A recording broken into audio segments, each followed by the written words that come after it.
90 to 110 marks వచ్చిన వాళ్ళు చాలా మంది ఉంటారు. ఓకే, మనకి ఎగ్జామ్ ఎవరు రాస్తారు? టెట్ క్వాలిఫై అవ్వని వాళ్ళు ఎగ్జామ్ రాస్తారు, ఇన్ సర్వీస్ టీచర్స్ ఎగ్జామ్స్ రాస్తారు. అలాగే 90 to 110 మార్క్స్ వచ్చిన వాళ్ళందరూ రాస్తారు. దానితో పాటు వీళ్ళందరి టార్గెట్ ఎక్కడ ఉంటుంది అంటే 130 మార్క్స్ ఏ విధంగా అయినా కొట్టాలనే టార్గెట్ చేస్తారు. ఇక్కడ టెట్ లో ఏంటి అంటే నీకు నువ్వే పోటీ, ఇక్కడ ఎవ్వరూ పోటీ లేదు. ఈసారి నీకు బెస్ట్ స్కోర్ వస్తే నెక్స్ట్ వచ్చే డిఎస్సికి కాదు, ఆ తర్వాత వచ్చే డిఎస్సి కూడా ఈ TET score compulsory life long use అవుతుందనే విషయం మన క్లారిటీ ఉంది. కాబట్టి ప్రతిసారి నీ యొక్క స్కోర్ ని ఏం చేసుకుంటావు అంటే పెంచుకునే ప్రయత్నమే చేయాలి.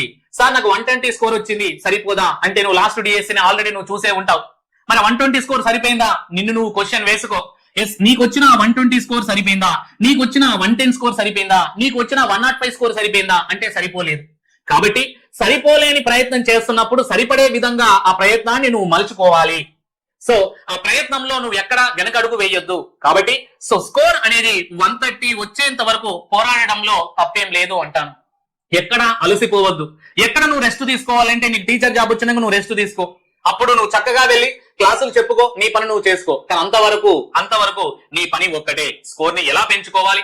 క్వాలిఫై అవ్వకపోతే క్వాలిఫై అవ్వాలి, క్వాలిఫై అయిన తర్వాత లేకపోతే క్వాలిఫై అవ్వకున్నా సరే ఈసారి కొడితే, లాస్ట్ టైం నేను టెట్ నే క్వాలిఫై అవ్వలేదు కానీ ఈసారి కొడితే బెస్ట్ స్కోరే కొడతా. ఏదో 90లో 110లో కాదు, 120+ స్కోర్ పెట్టుకోండి. టార్గెట్ కంపల్సరీ బెస్ట్ స్కోరే ఇవ్వాలి. ఓకేనా?